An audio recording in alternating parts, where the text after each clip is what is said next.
वालेकुम dear students, class 6 की general science में आज हम यूनिट 5 एयर का topic properties and uses of gases in air पढ़ेंगे। यानी कि आज के लेक्चर में हम पढ़ेंगे कि जो डिफरेंट गैसेस एयर में मौजूद हैं उनकी क्या क्या प्रॉपर्टीज़ है और क्या क्या यूजेस हैं। पेज नंबर आपके पास है 68 टू 71। सबसे पहले हम पढ़ते हैं नाइट्रोजन के बारे में। स्टूडेंट, नाइट्रोजन जो है वो हमारे पास एटमॉस्फेयर में 78% मौजूद है। यानी कि एयर जो है उसमें सबसे ज़्यादा कंपोनेंट क्या, सबसे ज़्यादा कौन सी गैस मौजूद है?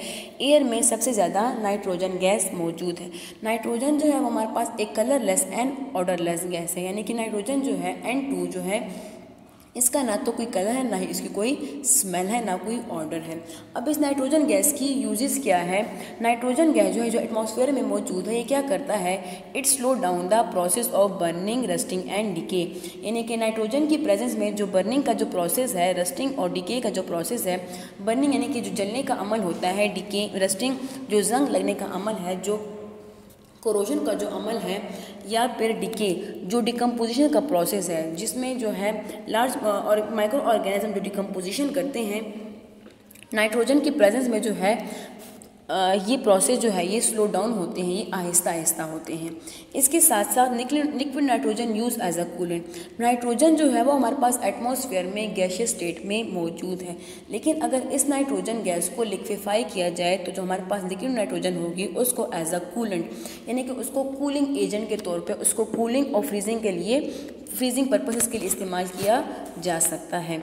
Animals use nitrogen in the form of protein. अब एनिमल जो है नाइट्रोजन को किस तरह इस्तेमाल कर सकते हैं? नाइट्रोजन को प्रोटीन की फॉर्म में इस्तेमाल कर सकते हैं। प्रोटीन जो हमारे पास मैक्रोमोलिक्यूल है जो कि हमारी बॉडी में भी मौजूद है और हम फूड में भी प्रोटीन को लेते हैं।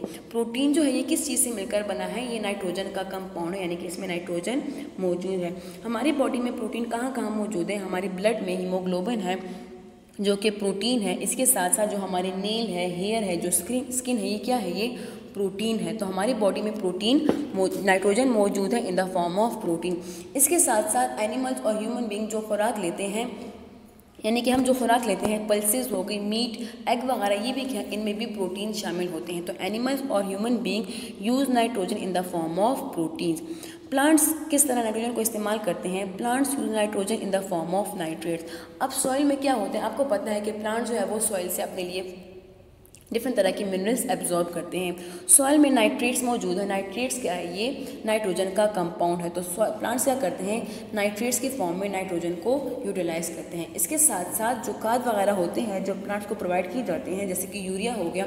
अब यूरिया क्या है? यूरिया भी हमारे पास नाइट्रोजन का कंपाउंड है। तो जो फर्टिलाइजर्स होते हैं वो प्लांट्स को दिए जाते हैं, तो फर्टिलाइज़र के तौर पे भी प्लांट जो है वो नाइट्रोजन को यूज़ करते हैं। इसके अलावा नाइट्रोजन से डिफरेंट तरह के कंपाउंड बनाए जा सकते हैं, जैसे कि फर्टिलाइज़र्स और मेडिसिन। तो नाइट्रोजन से फर्टिलाइज़र्स और मेडिसिन भी बनाए जा सकते हैं। ये थे हमारे पास uses and properties of nitrogen. अब आते हैं ऑक्सीजन की तरफ। ऑक्सीजन जो है वो हमारे पास एयर में 21% मौजूद है। ऑक्सीजन जो है वो सॉल्युबल इन वाटर है, वाटर सॉल्युबल है, colourless, odourless and tasteless gas. यानी इसका ना तो कोई कलर है, ना कोई टेस्ट है और ना ही कोई स्मेल है। हम इसको ना देख सकते हैं, ना सूंघ सकते हैं, ना टेस्ट कर सकते हैं। अब इस ऑक्सीजन की क्या क्या प्रॉपर्टीज़ है? स्टूडेंट्स, आप सबको पता है कि हम सबको सांस लेने के लिए कौन सी गैस की ज़रूरत होती है? हम सबको सांस लेने के लिए ऑक्सीजन गैस रिक्वायर होती है। तो ऑक्सीजन क्या है? It is essential for breathing, यानी कि हमारे सांस लेने के लिए ज़रूरी है। Responsible for burning, decaying and rusting. अब ऑक्सीजन जो है, जिस तरह नाइट्रोजन जो है वो स्लो डाउन करता है बर्निंग, रस्टिंग एंड डिके का प्रोसेस जो है स्लो डाउन करता है, जबकि ऑक्सीजन जो है इस प्रोसेस के लिए रिस्पॉन्सिबल है। यानी कि जो जलने का अमल होगा, या जो डिकम्पोजिशन का प्रोसेस होगा, या जो रस्टिंग का प्रोसेस होगा, ये क्या होगा? ये ऑक्सीजन की मदद से होगा, ऑक्सीजन की प्रेजेंस से होगा। अगर ऑक्सीजन नहीं होगा तो बर्निंग, डिकेइंग और रस्टिंग का कोई प्रोसेस नहीं होगा। अगर एटमॉस्फेयर में ऑक्सीजन ना हो तो किसी भी मेटल को जंग नहीं लग सकता। अगर हमारे एयर में ऑक्सीजन मौजूद ना हो तो कोई भी माइक्रो ऑर्गेनिज्म फूड की डिकम्पोजिशन नहीं कर सकती। इसी तरह अगर एयर में ऑक्सीजन ना हो तो कोई भी चीज़ नहीं जल सकती। ऑक्सीजन का एक मॉलिक्यूल है जिसको ऑक्सीएसिटाइलिन फ्लेम कहते हैं। It is use for cutting and welding of metal. यानी कि जो ऑक्सीएसिटाइलिन फ्लेम है ये क्या है? ये ऑक्सीजन का एक कंपाउंड है। इसको मेटल की कटिंग और वेल्डिंग यानी कि मेटल को जोड़ने और मेटल को काटने के लिए ऑक्सी एसिटाइलिन फ्लेम इस्तेमाल किया जाता है।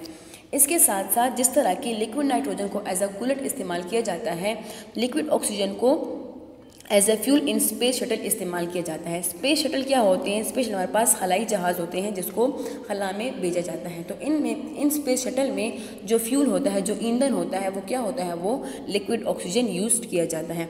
इसके साथ साथ जिन पेशेंट को सांस लेने में प्रॉब्लम होती है उनको आर्टिफिशियल ऑक्सीजन प्रोवाइड की जाती है फॉर ब्रीथिंग। तो artificial use in hospital for patient having problem in breathing. अब आते हैं कार्बन डाइऑक्साइड गैस की तरफ। कार्बन डाइऑक्साइड गैस जो है ये एटमॉस्फेयर में 0.03% मौजूद है। These are also slightly soluble in water. Carbon dioxide is colourless, odourless in tasteless gas, यानी इसका भी ना तो कोई टेस्ट है, ना कोई ऑर्डर है और ना ही कोई कलर है। अब आपको पता है कि कार्बन डाइऑक्साइड गैस का जो मेन यूज़ है वो कहाँ यूज़ होता है? Carbon dioxide are mainly use by plant during photosynthesis, यानी कि जब हम सांस लेते हैं तो सांस लेने के दौरान हम ऑक्सीजन गैस को इनहेल करते हैं, अंदर लेके जाते हैं, और कार्बन डाइऑक्साइड गैस को एक्सहेल करते हैं। अब ये कार्बन डाइऑक्साइड गैस जो एटमॉस्फेयर में मौजूद है, इसका क्या यूज़ है? जो प्लांट्स होती हैं, जो ग्रीन प्लांट्स हैं, वो अपने लिए खुराक बनाने के लिए क्या करती हैं? फोटोसिंथेसिस का प्रोसेस करती हैं। तो इस फोटोसिंथेसिस के प्रोसेस में प्लांट्स क्या करती हैं? कार्बन डाइऑक्साइड गैस को यूज़ करती हैं। इसके साथ साथ कार्बन डाइऑक्साइड गैस जो है it is use in fire extinguisher, यानी कि जो आग बुझाने वाले आलात होते हैं उनमें कार्बन डाइऑक्साइड गैस यूज़ की जाती है।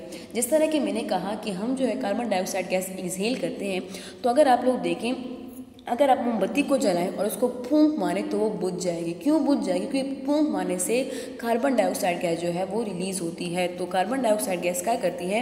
आग बुझाने का काम करती है। जिस तरह ऑक्सीजन जो है बर्निंग में मदद करती है, जलने के काम आती है, तो कार्बन डाइऑक्साइड आग बुझाने के काम आती है।